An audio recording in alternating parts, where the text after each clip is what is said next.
today we will start the topic of synchronous impedance of synchronous machine. Okay, so this is now our next topic. This is we are going to start synchronous impedance of synchronous machine. Synchronous reactance here, there are two words: synchronous reactance and synchronous impedance. Actually, when we are talking about the synchronous reactance and synchronous impedance, these are the imaginary word. These we can say as a fictitious word. Actually, these are related to the armature reaction. Armature reaction is a voltage drop. Voltage and voltage drop where it will be drop across the reactance or impedance. So that's why we are introducing these words as synchronous reactance and synchronous impedance. Are you getting? Yes, sir. So here synchronous reactance. Synchronous reactance is the imaginary reactance. Yeah, this is as a imaginary word. Okay.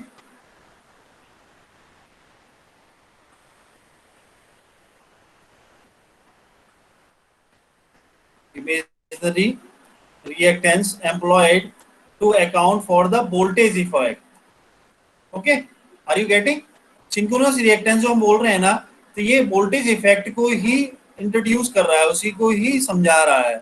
तो voltage effect in the armature circuit produced by the actual armature leakage reactance by the change in the air gap flux caused by the armature reaction. Here, this is the word armature reaction. Armature reaction, when the armature reaction occur in the machine and it is a voltage drop. So, if it is a voltage drop, where it will be the drop? Across the reactance or impedance. So, this is the synchronous reactance word. It is introduced for the explaining the armature reaction, leakage armature reaction. Here X as is as synchronous reactance. It is explaining the leakage armature leakage reactance. Okay, so now the next word is the synchronous impedance, ZS. ZS is also a fictitious impedance. Fictitious means these are not synchronous impedance. मतलब machine के अंदर ये हमको दिखते नहीं है, show नहीं हो रहे हैं, क्योंकि आर्मेचर रिएक्शन एक हो रही है. एक आर्मेचर रिएक्शन एक उसमें के अंदर मशीन के अंदर एक इफेक्ट डाल रहा है, और ये आर्मेचर रिएक्शन एक वोल्टेज है तो कहीं ना कहीं ये ड्रॉप होगा, और ये ड्रॉप किसी ना इम्पीडेंस और रिएक्टेंस के अक्रॉस ही होगा. तो जो इम्पीडेंस के अक्रॉस जो वोल्टेज ड्रॉप हो रहा है उसको हमने आर्मेचर रिएक्शन का नाम दे दिया. और जो कुछ इफेक्ट आर्मेचर रिएक्शन का भी हमने देखा था ना कि कुछ इफेक्ट प्योरली, जैसे हम बोल रहे थे ना कि अगर प्योरली इंडक्टर के केस में तो ये मैग्नेटाइजिंग इफेक्ट दे रहा है, और अगर इंडक्टिव नेचर है हमारा तो उस कंडीशन में ये पार्शियली मैग्नेटाइज और पार्शियली क्रॉस मैग्नेटाइज हो जा रहा है. तो जो पार्शियली वाले वर्ड हैं, अब जो कुछ वर्ड मतलब कुछ पार्ट तो इफेक्ट डाल रहा है, कुछ नहीं डाल रहा है, तो जो नहीं डाल रहा है वो लीकेज आर्मेचर लीकेज रिएक्टेंस हो गया, और जो डाल दे रहा है और वो आपका सिंक्रोनस इंपीडेंस के अक्रॉस वोल्टेज ड्रॉप हो गया, जो कि हमें आर्मेचर रिएक्शन के टर्म में हमें मिल रहा है. Are you getting? Yes sir. Clear हो रहा है? मैंने इसलिए 2-3 बार ये रिपीट कर दिया. अब समझ रहे हैं ना आप?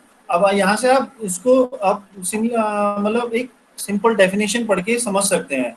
सिंक्रोनस इंपीडेंस, इसको देखिए आप, इस वाले को.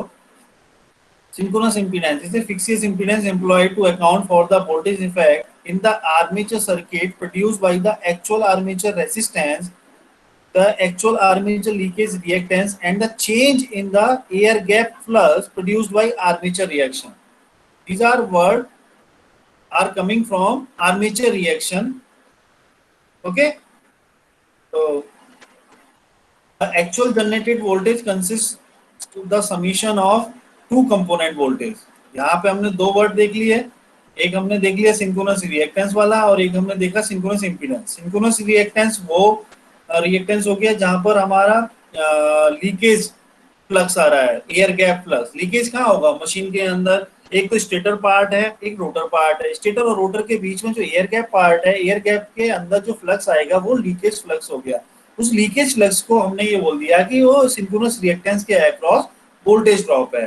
ठीक है, उसी तरह से अब जो फील्ड एक्साइटेशन को जो कम कर रहा है या बढ़ा रहा है, उस इफेक्ट को हमने कह दिया कि यहाँ पर एक सिंक्रोनस इम्पीडेंस है। ठीक है, तो अब यहाँ पर हम दो दो वोल्टेज की बात कर रहे हैं। ठीक, एक तो हमारा एक्साइटेशन वोल्टेज हो गया, ठीक, और एक हो गया आर्मेचर रिएक्शन वोल्टेज। एक तो आर्मेचर रिएक्शन वोल्टेज जो इसके इफेक्ट डाल रहा है, ठीक है, और एक another word is the excitation voltage. This is the equation. This is armature voltage, okay? This is excitation voltage, this is armature reaction। इस आर्मेचर रिएक्शन को ही समझाने के लिए हम यहाँ पर सिंक्रोनस इम्पीडेंस और सिंक्रोनस रिएक्टेंस वर्ड को यूज कर रहे हैं। ठीक है, तो next, the voltage in circuit caused by the change in the flux by the current in a result of armature reaction, the nature of effect in inductive reactance। यहाँ पर हम उसके इफेक्ट को बोल रहे हैं कि एक इंडक्टिव रिएक्टेंस दे रहा है, therefore EAR is equivalent to a voltage of inductive reactance. EAR क्या है? Armature reaction voltage. Armature reaction voltage जो कि एक voltage inductive reactance voltage drop है। ठीक, इसकी इक्वेशन हमने इस तरह से लिख ली है, E A R equals to minus J X A R I A. पहली इक्वेशन हमने ये ली है। यहाँ पर हम ये बता रहे हैं कि आर्मेचर वोल्टेज जो है वो रिजल्टेंट है, एक तो एक्साइटेशन वोल्टेज, फील्ड एक्साइटेशन, और एक आर्मेचर रिएक्शन की वजह से जो इफेक्ट आ रहा है। तो इन दोनों का जो रिजल्टेंट वोल्टेज होगा that will be armature armature voltage. Armature के अक्रॉस जो रिजल्टेंट वोल्टेज मिल रहा है हमें, उसको बता रहे हैं हम यहाँ पर। ठीक है, तो ये दो वोल्टेज का रिजल्टेंट वोल्टेज है। ठीक, अब इसमें जो वर्ड आ रहा है armature reaction word, armature reaction को समझाने के लिए हमने यहाँ पे इस तरह से बताया कि आर्मेचर रिएक्शन जो है, आर्मेचर रिएक्शन वोल्टेज, ये एक इंडक्टिव रिएक्टेंस वोल्टेज ड्रॉप हो गया।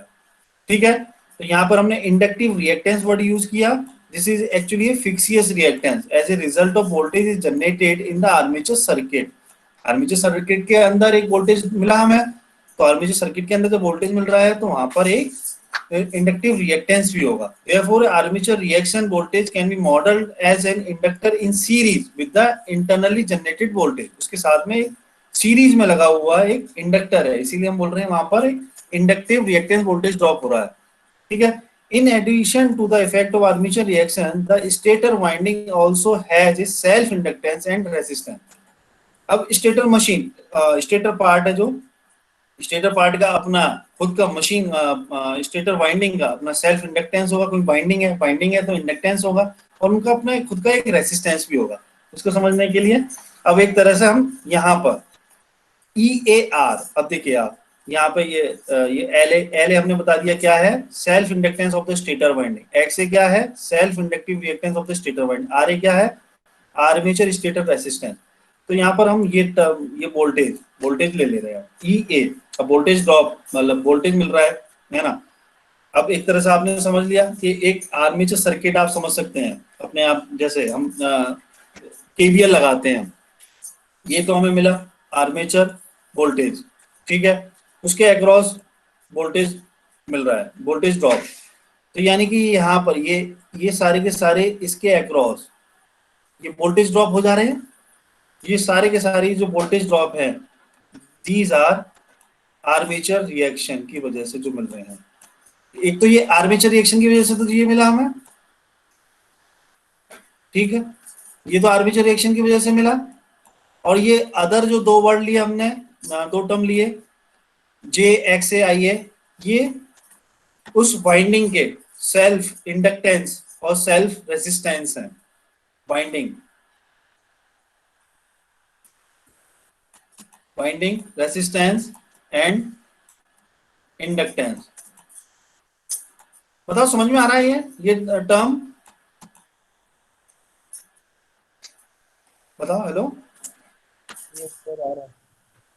तो R A I A is the armature resistance drop, X A I A armature leakage reactance drop, और X A R I A this is actually armature reaction voltage.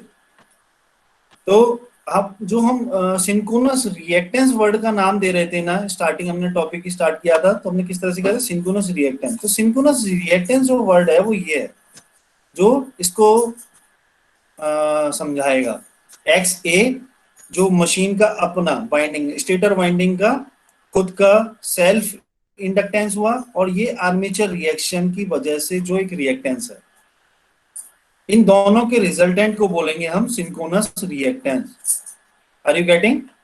Synchronous reactance कौन सा term हो गया? तो यहां बोल सकते हैं हम armature reaction effect and the leakage flux effect on the machine are both represented by inductive reactance. Therefore, all these combine to form a single reactance. इसको हम बोल देंगे synchronous reactance. Synchronous reactance is the resultant of self inductance of the stator winding and armature reaction inductive reactance. Okay?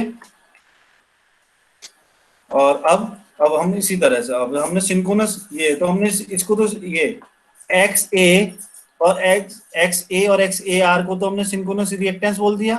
ठीक, अब इसका combined effect R A के साथ लें। अब ये एक्सएस के अंदर तो ये आ गया, एक्सएस किसके इक्वल है? बताओ एक्सएस किसके इक्वल है? एक्सएस किसका रिजल्टेंट है?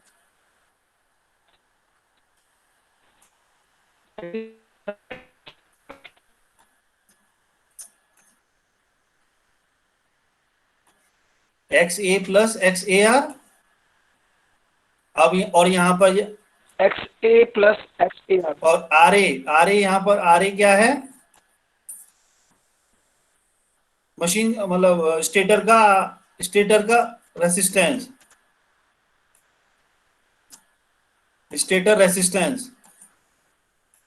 ठीक है, स्टेटर एक्चुअली स्टेटर पे हमारी कौन सी वाइंडिंग होती है सिंक्रोनस में? स्टेटर पे वाइंडिंग कौन सी होती है, कोई बताएगा?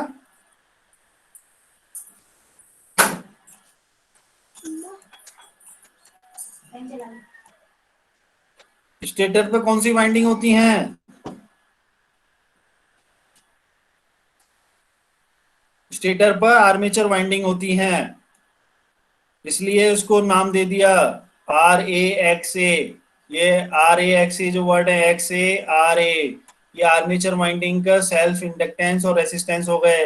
एक्स ए आर जो हमको मिला आर्मेचर रिएक्शन की वजह से एक इफेक्ट मिला, जो हमने एक अपनी तरफ से मान लिया, एक फिक्सियस रिएक्टेंस मान लिया है। ये एक इमेजिनरी रिएक्टेंस मान लिया है जो कि लीकेज फ्लक्स को रिप्रेजेंट कर रहा है। ठीक है, तो यहाँ पर आप देखेंगे आर ए। अब R A plus J XS, R A plus J XS जो मिला हमें, इसको हमने बोल दिया ये this is basically a synchronous impedance.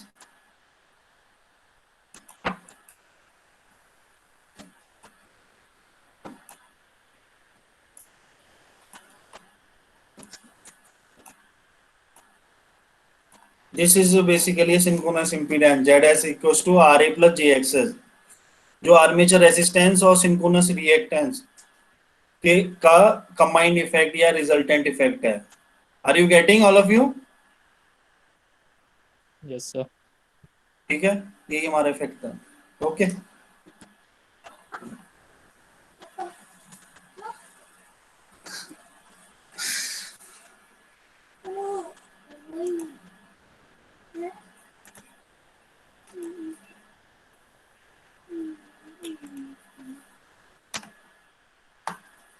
बताओ कुछ पूछना है? ये यहाँ पर जो हमने अभी दो टर्म समझे हमने, synchronous reactance and synchronous impedance.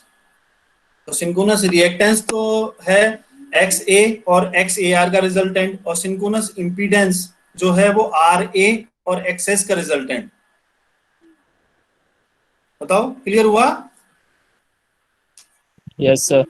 Ji sir. Yes इसमें सर। किसी को पूछना है?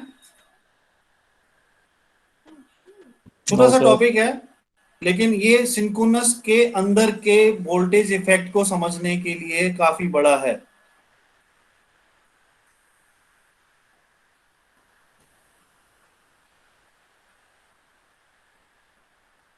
ठीक है फिर।